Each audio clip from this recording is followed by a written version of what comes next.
Bismillahirrahmanirrahim. Assalamualaikum warahmatullahi wabarakatuh. Alhamdulillahilladzi syaraha sadril mu'minin bil muhafadzati ala ada'i shalawat. Asyhadu an la ilaha illallah wahdahu la syarika lah. Wa asyhadu anna Muhammadan 'abduhu wa rasuluhu la nabiyya ba'dahu.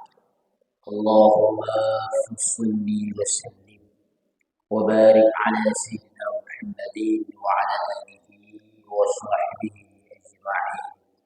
Rabbi shrah li sadri wa yassir li amri wa hlul 'uqdatam min lisani yafqahu qawli. Amma ba'd.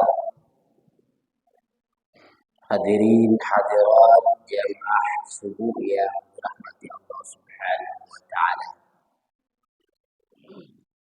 Alangkah mulianya Allah masih memberi kita kesempatan untuk salat subuh berjamaah. Kala orang lain sedang tidur, sebahagian dari kita sedang menikmati tidurnya.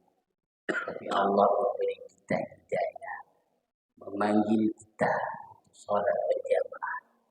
Ini adalah rasa syukur kita kepada Allah yang Allah mendapatkan kita daripada hamba-hambanya yang lain. Salawat dan salam kepada junjungan kita besar Muhammad sallallahu alaihi wasallam wa ala alihi wa sahbihi ajma'in. Bapak Ibu yang dirahmati Allah Subhanahu wa taala. Kita mengetahui bahwasanya segala sesuatu yang hidup dia akan kembali kepada Allah Subhanahu wa taala. Dia semua proses saja kehidupan dunia ini. Kemudian lambat laun dia akan kembali. Ibaratnya kalau tadi manusia ada masanya, masa anak-anak, masa remaja, masa tua, kemudian kembali kepada Allah Subhanahu wa taala. Allah juga menciptakan hayawanat, yaitu hewan atau binatang yang Allah ciptakan. Itu juga berproses layaknya manusia. Tapi hewan ini tidak Allah minta pertanggungjawabannya di hadapan Allah Subhanahu wa taala, artinya di hari kiamat kelak. Allah Subhanahu wa taala menyebutkan afahasibtum annama khalaqnakum 'abasa summa ilaina la turja'un. Apakah kalian hai manusia menyangka kami ciptakan kalian ini sia-sia, kemudian kalian tidak kami kembalikan? Summa ilaina la turja'un, kemudian kepada kami tidak kamu kalian tidak akan kembali. Tidak, ini maksudnya Allah menyatakan pada manusia bahwasanya Allah menciptakan kita tidak sia-sia. Allah menciptakan kita untuk menyembah Allah Subhanahu wa taala.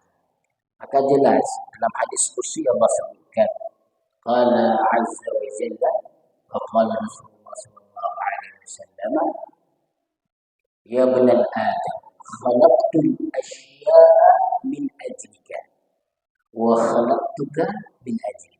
Ini jelas hadis qudsi. Allah sebutkan, wahai anak Adam, kuciptakan segala sesuatu di jagat raya untukmu. Maka kalau kita perhatikan, semuanya memang Allah ciptakan untuk kita. Tidak ada sesuatu pun yang Allah ciptakan dunia ini bukan untuk manusia. Bahkan gunung yang berdiri tegak untuk manusia. Kita bisa mengambil eksploitasi apa, kemudian semen, kemudian biji besi dan sebagainya. Kebutuhan apa untuk manusia?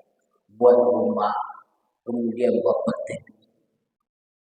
Kemudian Allah ciptakan lagi perpohonan itu siapa? Untuk manusia.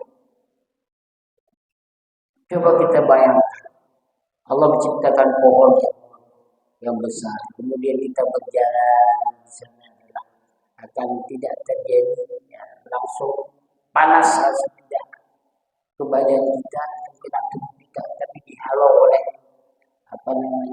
pohon yang besar. Kemudian pohon yang besar menampung sekian ton air di dalamnya. Air itu apa? Allah simpankan kepada manusia. Semua itu adalah untuk kita. Bahkan Allah ciptakan matahari pun untuk manusia. Maka mana dalilnya? Maka dikala Allah menerbitkan matahari, tiba pada waktunya pagi hari, kemudian dia terbit. Kemudian itu dibutuhkan. Ilmu kedokteran mengatakan itu zatnya itu cahaya yang ditimbulkan oleh matahari. Cahaya ultraviolet yang ditimbulkan bisa membunuh kuman. Pada kita menyenang kuman, tubuh dewa itu bisa punah, bisa sirna. Dengan apa? Dengan cahaya matahari. Nah, kemudian apa? Kemudian yang lain juga. Allah ciptakan itu untuk kita semuanya. Nah, jadi kemudian Allah juga menyebutkan bahwa juga sedangkan menciptakan kamu wahai anak Adam untuk menyembah Allah, untuk beribadah. Cuma proses hidup di dunia ini karena kita diuji oleh Allah Subhanahu wa taala sambil kita kembali. Maka orang yang benar dalam perjalanan. Maka kalau hari ini kita mau ke Medan, kamu jauh Medan. Maka yang paling penting bagi kita adalah bekal untuk kita sampai ke Medan. Ini saya sampaikan begini. Ini saya sampaikan adalah dikala kita mau ke Medan, maka kita paling butuh pakaian luar. Paling itu ganti. Kemudian sabun. Kemudian air. Itu yang kita butuh. Naik bus atau naik pesawat. Kemudian kita langsung tiba di kota Medan. Itu orang yang betul melakukan perjalanan. Tapi dikala orang salah melakukan perjalanan, dia pikir ini begitu dia mulai bus, dia gunakan dia ambil baju yang banyak, dia sediakan emas, dia sediakan apa dia sediakan. Kemudian masuk dalam bus, dia mau berangkat. Salah alamat. Seharusnya dia mengambil sesuatu yang dibutuhkan dalam perjalanan, bukan emas, bukan perak, bukan rumah yang disediakan. Nah, kenapa perjalanan itu singkat? Nah, ini maknanya apa? Kita juga kembali kepada Allah, artinya membawa sesuatu Tidak mesti kita harus kaya, tidak mesti kita harus tinggi jabatan. Apa saja yang kita miliki, yang penting kita bisa ibadah, baju busana kadarnya atau menutup aurat, bersih, suci, sudah selesai ibadah kepada Allah Subhanahu wa taala. Dan kamu akan kembali kepada Allah Subhanahu wa taala. Kita akan kembali. Kenapa? Yang kita bawa tadi ringan, sekedarnya saja. Hisab juga ringan, di hadapan Allah Subhanahu wa taala. Karena yang kita ambil kecil-kecil saja. Nah, inilah filosofinya ibaratnya. Bapak Ibu yang dirahmati Allah Subhanahu wa taala, masuk kepada materi kita adalah Ustaz diberi sirah nabawiyah, perjalanan Nabi sallallahu alaihi wasallam, hidup Nabi ya, Nabi sallallahu alaihi wasallam. Nabi kita Nabi Muhammad sallallahu alaihi wasallam. Ayahnya Abdullah, kakeknya Abdul Muttalib. Abdul Muttalib ini ayah daripada Abdullah. Abdul Muttalib ini kakek Nabi sallallahu alaihi wasallam, orang yang terpanjang. Di mana terpanjang? Di kota Mekah, di Madinah, bahkan sampai ke negeri Syam. Nah, dari segi keturunan itu sudah kita sebutkan suku Quraisy, suku yang terpanjang di di kalangan orang Arab. Bapak Ibu yang dirahmati Allah Subhanahu wa taala.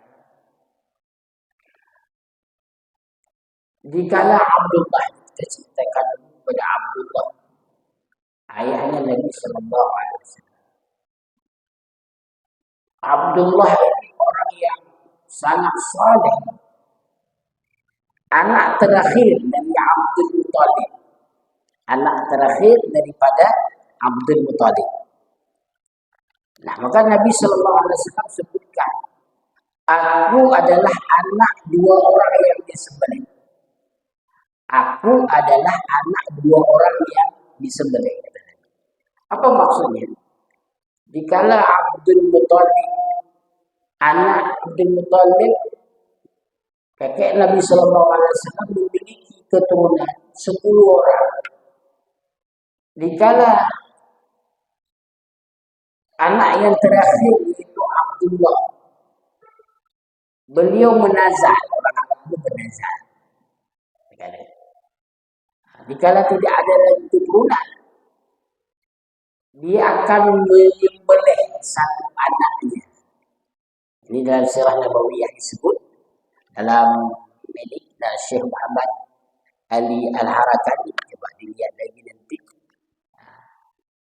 Nah, dikala nazar ini jatuh tempo, artinya sudah nggak ada lagi keturunan Abdul Muthalib, maka pergi depan Ka'bah.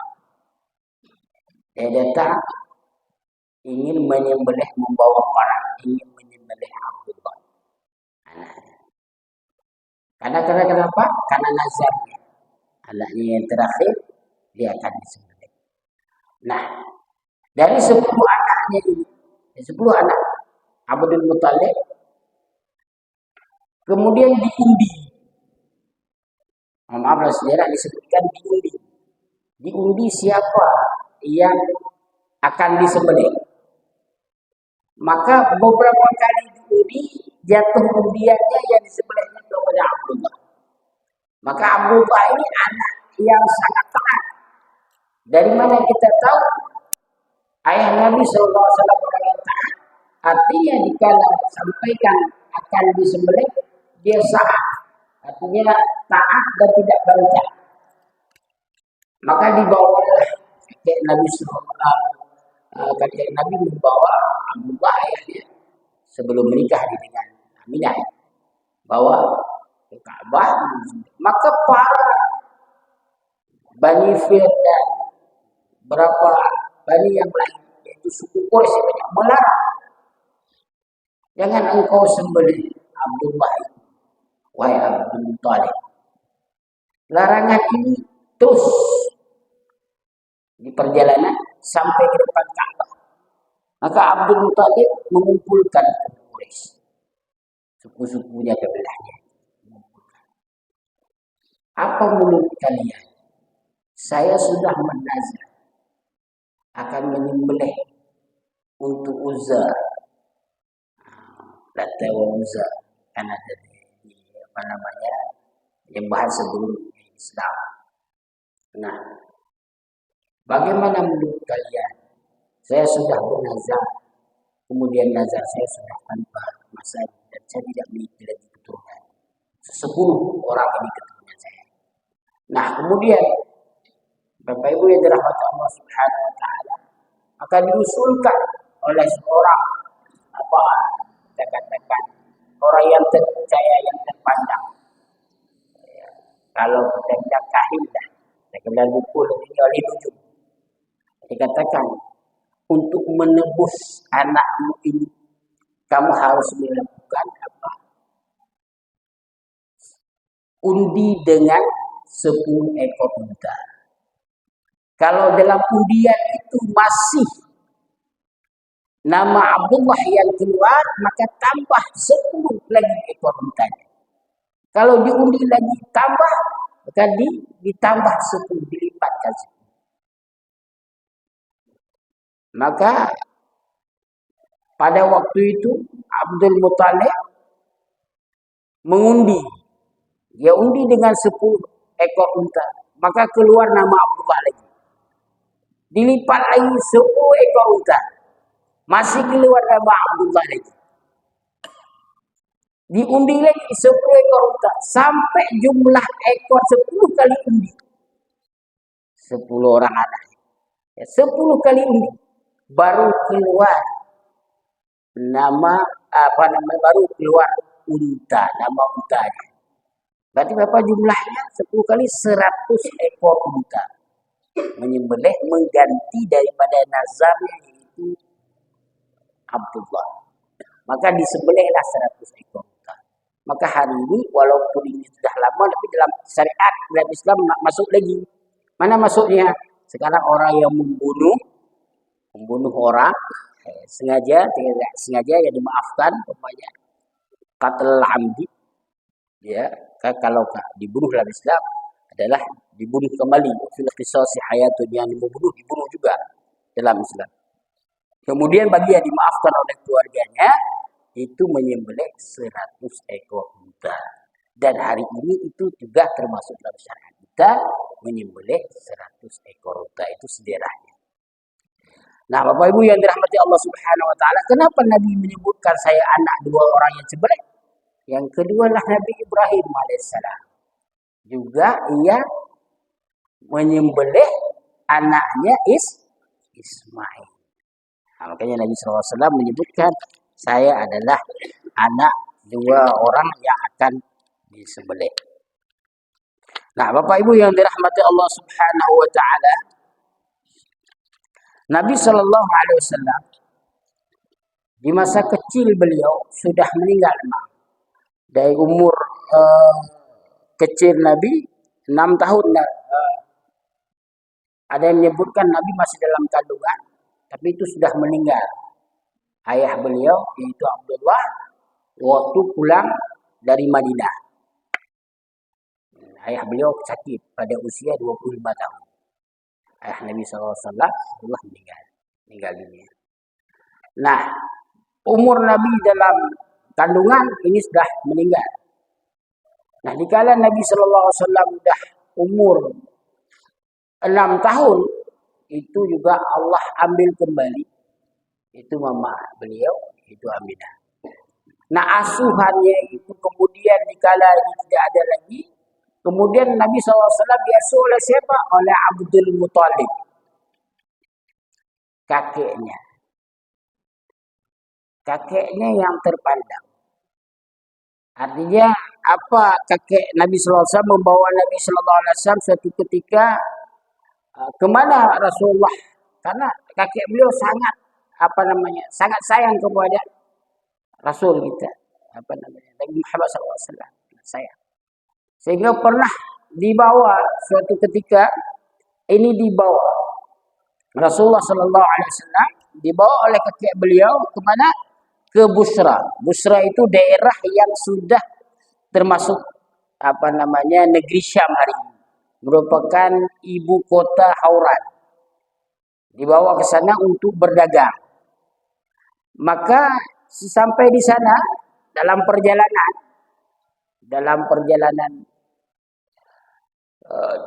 kemudian beliau Abdul Muthalib dan Rasulullah, kakek beliau dan Rasulullah, istirahat sejenak. Karena istirahat sejenak, beliau itu singgah ke rumah Bahira. Nama aslinya adalah Jurjis. Disebutkan salah, nama aslinya Jurjis. Rahib lah, pendeta. Pendeta orang Nasrani. Dikala masuk ke situ, duduk-duduk istirahat, dipanggil kakek beliau oleh rahib. Saya melihat sesuatu yang aneh dengan anak ini yang Anda bawa. Dari mana Anda tahu? Saya mengetahuinya. Semua ciri-cirinya tersebut dalam kitab agama kami. Nah, dia akan jadi orang terpandang di kemudian hari. Dia akan jadi anak yang pemimpin dunia ini. Nah, kemudian karena Abdul Muthalib, kakek beliau ini masih ragu, tanya kepada rahib, bagaimana kamu memerhatikannya? Yang pertama, dikala kamu belum masuk ke rumah saya, kata rahib, saya sudah mengertikan kalian. lagi berjalan. Saya melihat awan yang ada di atas menutupi anak ini tidak kena terik matahari. Dan aku memerhatikan semua pohon yang ada dilewati oleh Muhammad, cucu kamu ini, semuanya tunduk kepadanya. Maka hal ini aku katakan dia hampir sama dengan orang yang disebutkan dalam kitab kami, yaitu Musa alaihissalam. Kamu mau lanjutkan perjalanan? Ya, saya mau lanjutkan perjalanan. Lebih bagus kamu kembali ke Madinah. Karena aku takut akan terjadi sesuatu pada anak ini. Nah, maka dari situ rahib ini sendiri sudah mengetahui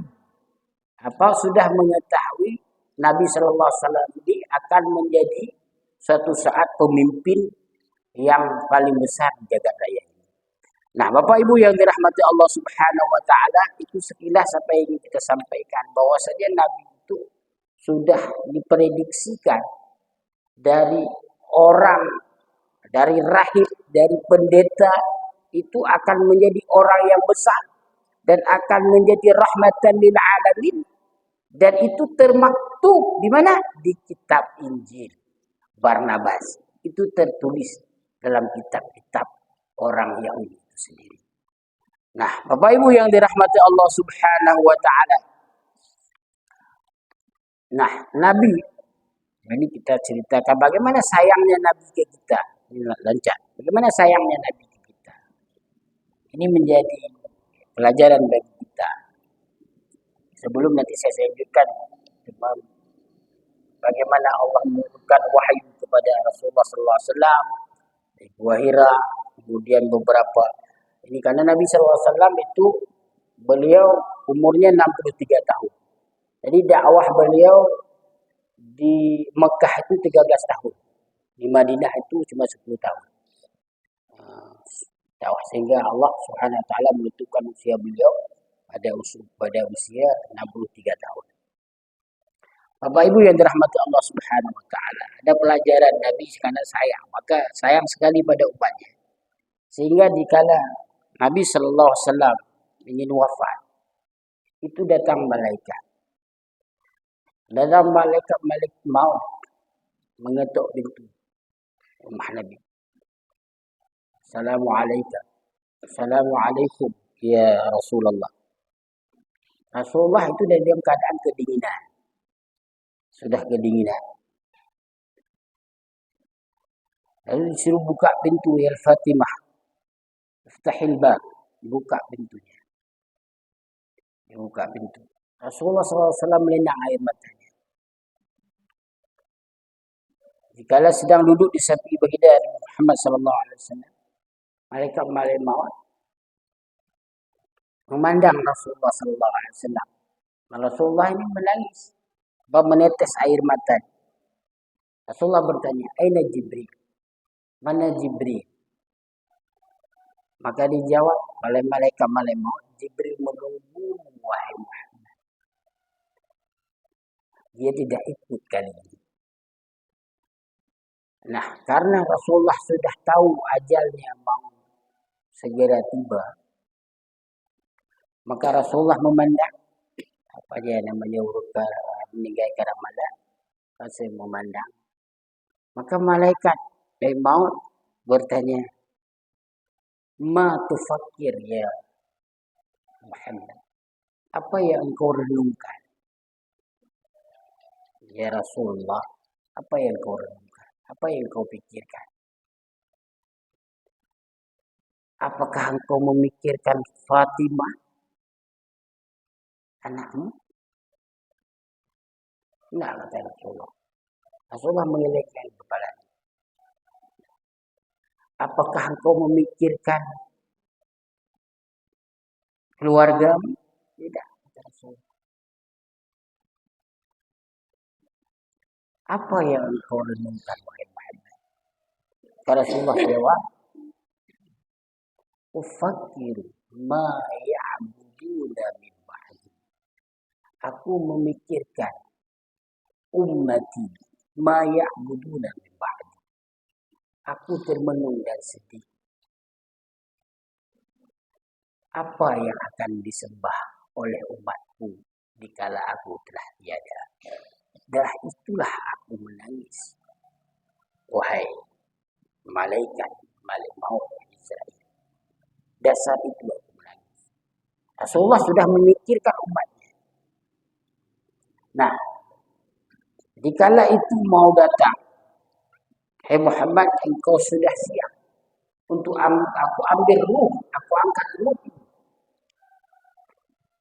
Aku mengambil ruhmu dengan sangat hati-hati diperintahkan oleh Allah, dengan sangat hati-hati. Rasulullah sangat hati-hati. Dikala tarikan sakratul maut diambil oleh malaikat maut, Rasulullah merasakan ternyawa itu, sakratul maut itu berat, sakit. Maka Rasulullah katakan, kalau memang sakit ruhi untuk berpisah dengan jasad, dikala sampai ke tenggorokan, Rasulullah katakan, saqil alayya wa khaffif ala ummati. Wahai Israel, berilah staikan nyawa ini yang sakit padaku. Andai kata sakit nyawa ini berat, sakit sedang dirasakan, berikan kepadaku semuanya yang menanggung. Wa khaffif ala ummati, ringankanlah sakratul maut bagi umat. Itu dikala Rasulullah nyawanya sudah ditenggorokan, masih berpikir untuk umatnya. Kemudian Rasulullah kembali dalam keadaan husnul khatimah. Ini menjadi pelajaran bagi kita, Pak. Begitu sayangnya Rasulullah pada kita umatnya. Nah, Bapak Ibu yang dirahmati Allah Subhanahu wa taala, sebelum saya tutup nanti karena memang akan ada lagi pembahasannya. Nah, hari ini kita salat berjamaah. Salat subuh, salat berjamaah. Saya baca satu hadis. Hadis ini menjadi pendorong penyemangat bagi kita ini ibadah sembahyang. Mungkin menjadi pendorong lah. Ini hadis ini ruwiyat Tabrani, diriwayatkan oleh Imam Tabrani. Annahu aqbala ibnu Ummil Maktub faqala ya Rasulullah ya bi ummi ana kama tarani. Abdullah bin Ummil Maktub datang kepada Rasulullah. Allah katakan, Abdullah bin Maktub katakan, ya Rasulullah, demi ayah dan ibu, ana kama tarani, keadaan ini bagaimana engkau lihat ya Rasulullah. Artinya orang ini kan orang sudah tua, qad dabbatu sini, usia ini sudah tidak muda lagi. Kemudian waraqa adri wa dhahabal basri. Kemudian tulang ini sudah mulai turun ke kalem. Kemudian nama zahabal basri. Mataku ini pun sudah enggak hanya lemah lagi. Yang kedua, fahal tajidu li rukhsah usalli fi baiti salawat. Ya Rasulullah, apakah ada keringanan bagiku untuk sholat di rumah? Nah, ini tanyakan. Faqala, Rasulullah mengatakan, hal tasma'ul muazzin fil baiti alladhi anta fi? Faqala na'am ya Rasulullah. Qala la ajidu laka rukhsah. Apakah engkau mendengar azan sedangkan engkau di rumahmu kamu mendengarkan azan? Fala ajidu laka rukhsah. Tidak aku dapati keringanan bagimu wahai Abdullah bin Maktum untuk salat di rumah sedangkan kamu mendengarkan azan. Nah, Maka Rasulullah sebutkan, wahai Abdullah, andai kata kamu, tahu bagaimana fadilah orang salat berjamaah, la atau walau kana habwan. Andai kata engkau tahu bagaimana fadilah salat berjamaah, bagaimana pahala salat berjamaah, tatuku oleh kewajiban pahala salat jamaah, maka kamu akan datang walaupun dalam keadaan merangkak. Yang tanya hanya terjadi, tapi tak kira. Wati modero tak betul bab masjid, betul bab salat. Andai kata kita tahu fahala fadilah salat berjamaah. Nah, ini saya sampaikan apa? Bagi orang tua yang buta saja, yang tinggal sampai rumah, tidak ada alasan bagi orang laki-laki untuk salat di rumah. Kalau dia mendengar azan, dia wajib, kalau berdasarkan hadis ini wajib dia hadir dan sholat berjamaah. Tidak ada keringanan. Ini orang yang buta, Allah membantu. Apalagi teori yang kebelet, nggak ada keringanan bagi kita untuk sholat di rumah.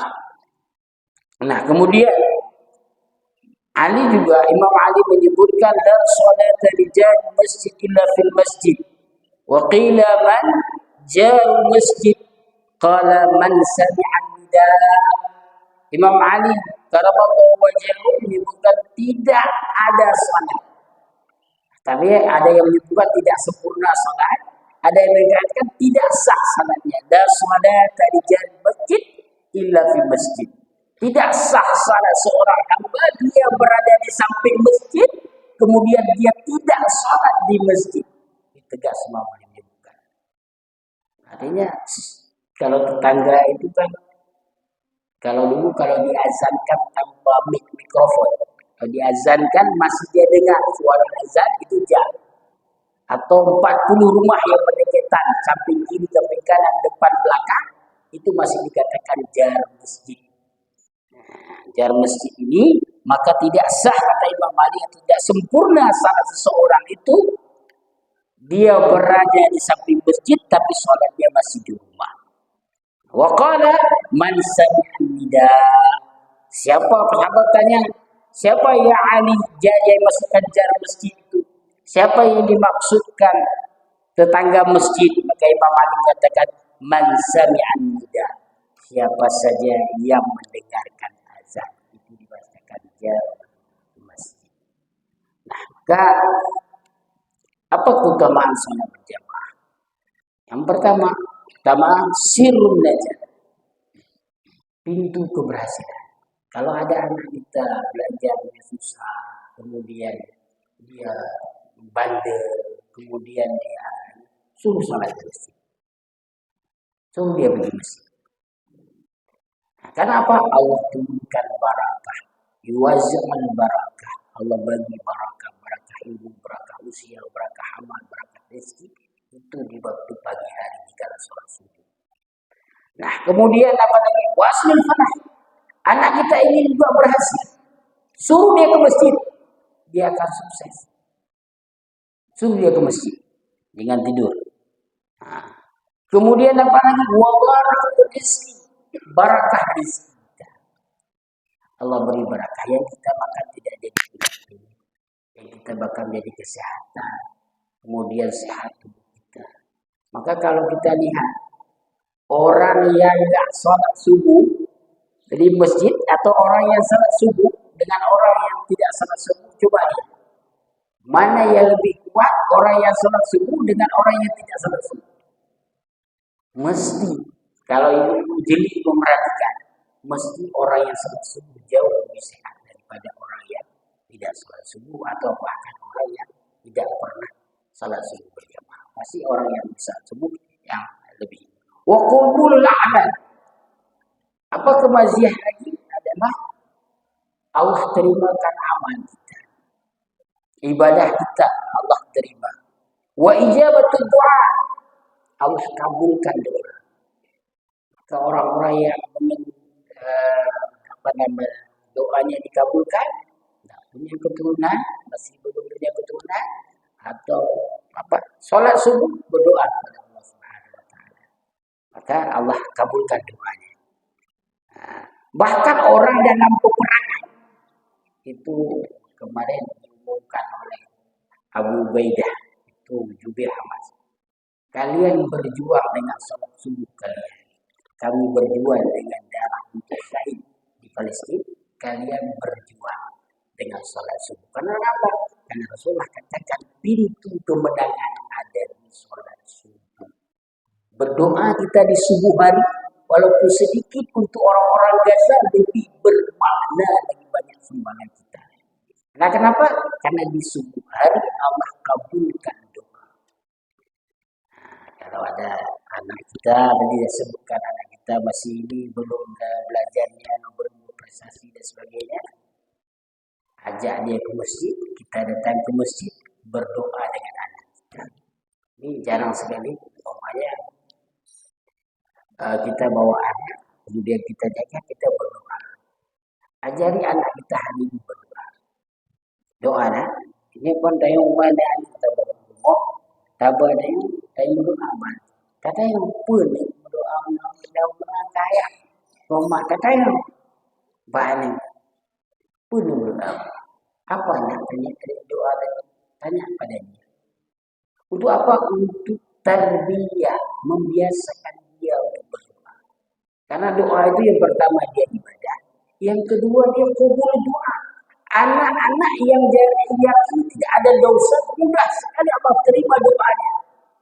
Maka orang tua yang sukses, yang pertama doa istrinya, yang kedua adalah doa anak. Maka kalau ada ibu anak yang soleh, maka ketahuilah dia sudah menyumbang kesuksesan untuk bapak ibu. Doa dia jarang ditolak. Tapi bayangkan kalau anak kita nakal dan sebagainya, dia menguras tenaga kita, menguras pikiran kita. Maka obatnya bagaimana? Suruh dia bangun dia di subuh hari, kemudian suruh sholat subuh. Memang susah, itu bangun sholat subuh ini susah. Yang tayo bergoroboh pada dua ini, bodoh semuanya. Pada dah bergoroboh ni cara bodoh, tiga lima, hayat baik dia jadi, bukan keadaan. Mak dia bukan baik jadi. Karena semua duduk berapa orang baru dia bergoroboh lima, pokoknya kan, apa duduk. Itu apa tidak baik bagi sisi terbiaknya, pendidikannya. Sehingga dia nanti apa yakinnya? Semayang berwujud. Semayang berwujud. Kadang-kadang pendidikan ini ayah sudah tegas, kemudian ibunya tidak mendukung. Itu juga akan sukses dalam pendidikan. Jadi harus balance, harus saling mendukung sisi pendidikan. Maka Bapak Ibu yang dirahmati Allah Subhanahu Wa Taala, maka bagi kita yang punya kesempatan, masih Allah beri tubuh yang sehat, maka kita isi dengan memperbanyak sholat subuh kita di pagi hari, kemudian kita bertebaran mencari rezeki Allah Subhanahu Wa Taala.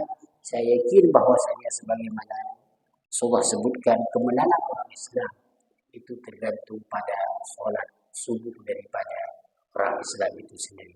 Demikian, mudah-mudahan punya makna daripada nasihat agama pada kesempatan yang mulia ini. Kalau datangnya kebenaran, kemudian kelebihan datangnya dari Allah Subhanahu Wa Taala. Kalau itu datang dari kekurangan dari diri saya sendiri. Kesempurnaan hanya milik Allah. Assalamualaikum warahmatullahi wabarakatuh.